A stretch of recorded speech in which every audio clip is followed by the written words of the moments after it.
Hi అండి. Traditional recipe అయిన కారం జంతికలు తక్కువ ఆయిల్ని పీల్చుకొని అలానే 1 మంత్ వరకు కూడా ఎలా స్టోర్ చేసుకోవాలో, తక్కువ టైంలో ఎక్కువ టేస్టీగా ఉండే ఈ జంతికలను ఎలా ప్రిపేర్ చేసుకోవాలో ప్రాసెస్ అంతా వాచ్ చేయండి. ఈ జంతికల కోసమని 1 కప్పు నిండా శనగపప్పు, 1 కప్పు కొంచెం తక్కువగా మినపగుళ్ళు, అలానే 4 కప్పుల రైస్ని తీసుకోవాలి. ఈ పిండిని బాగా మెత్తగా పట్టించుకోవాలండి. ఒక గిన్నెలో ముందుగా పట్టించుకున్న పిండిని పోసుకొని కొంచెం జీలకర్రను యాడ్ చేసుకోవాలి. పిండి అనేది బరకగా కాకుండా చాలా మెత్తగా ఉంటేనే జంతికలు చాలా టేస్టీగా అలానే క్రిస్పీగా ఉంటాయి. ఇందులోనికి సాల్టు, కారం అయితే ఎక్కువ యాడ్ చేసుకుంటేనే చాలా బాగుంటుంది. రెగ్యులర్గా మనం వేసుకునే పిండి కొలతల్లోకి కారం కంటే ఇంకో స్పూన్ ఎక్కువగా వేసుకుంటేనే ఈ జంతికలు చాలా టేస్టీగా ఉంటాయి. ఇందులోకి అల్లం ఎల్లిగడ్డ పేస్టు, కొంచెం వామును యాడ్ చేసి పిండి మొత్తం బాగా కలుపుకోవాలి పౌడర్ని. అలానే కొంచెం కొంచెం వాటర్ పోసుకుంటూ పిండిని మెత్తగా కలుపుకోవాలి. పిండి అనేది బాగా లూజుగా కలుపుకోకుండా మెత్తగా కలుపుకొని అలానే కొంచెం గట్టిగానే ఉండాలండి. ఇలా నేను చూపించే విధంగా గట్టిగా ఉంటేనే మనకు జంతికలు అనేవి కరకరలాడుతూ లోపల కూడా బాగా ఉడికి చాలా టేస్టీగా ఉంటాయండి. ఈ విధంగా పిండి కలుపుకొని పక్కన పెట్టుకోవాలి. మనం జంతికలు చేసుకునే గిన్నెలోకి ఈ పిండిని కొంచెం కొంచెంగా పెట్టుకుంటూ జంతికలు అయితే ప్రిపేర్ చేసుకోవాలి. నేను ఎక్కడైతే ఈ హోల్స్ ఉన్నటువంటి గిన్నెని తీసుకున్నాను, మీ దగ్గర ఎలాంటి ప్రిపేర్ చేసుకునే గిన్నెలు ఉంటే అలాంటి గిన్నెల్లో ప్రిపేర్ చేసుకోండి. హోల్ మాత్రం ఈ విధంగా ఉంటేనే ఈ కారం జంతికలకి పర్ఫెక్ట్ షేప్ అనేది ఉంటుంది.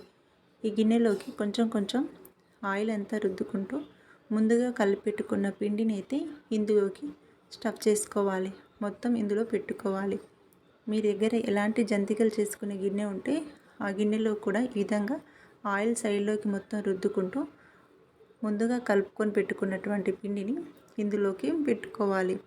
ప్లీజ్ ఫస్ట్ టైం మన ఛానల్ని వాచ్ చేస్తున్నట్లయితే అన్ని వీడియోస్ వాచ్ చేసి మీకు నచ్చినట్లయితేనే మన ఛానల్ని సబ్స్క్రైబ్ చేసుకోండి. ప్లీజ్ తప్పకుండా లైక్ చేయండి. మీ లైక్ నాకు ఎంతో విలువైనదండి. అన్ని రెసిపీస్ వాచ్ చేసి లైక్ చేయండి. అలానే మన ఛానల్ని సబ్స్క్రైబ్ కూడా చేసుకోండి. ఈ విధంగా జంతికలను ప్రిపేర్ చేసుకోవాలి. మనకి ఎన్ని చుట్లు కావాలనుకుంటే అన్ని చుట్లను పోసుకోవచ్చు.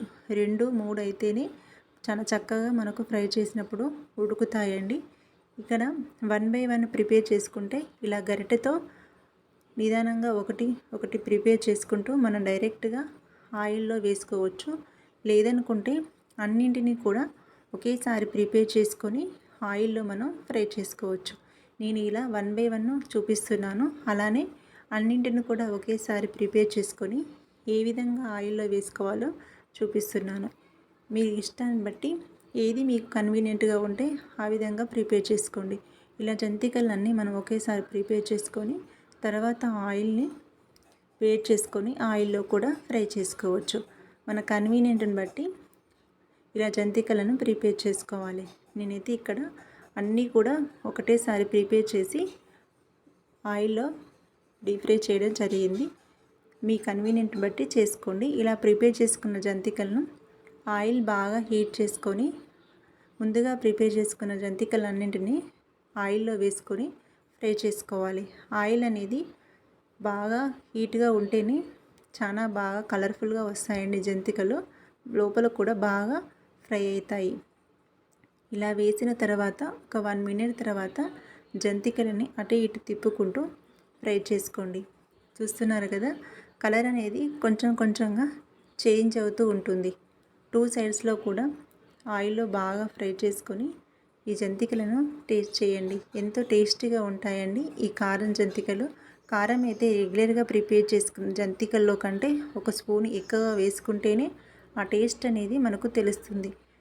ఆయిల్లో బాగా ఫ్రై చేసుకొని ఎంతో టేస్టీగా ఉండే ఈ జంతికల్లో మీరు కూడా టేస్ట్ చేయండి. ఈ రెసిపీ మీకు నచ్చినట్లయితే తప్పకుండా సబ్స్క్రైబ్ చేయండి. మన ఛానల్ని లైక్ మాత్రం మర్చిపోకుండా చేయండి.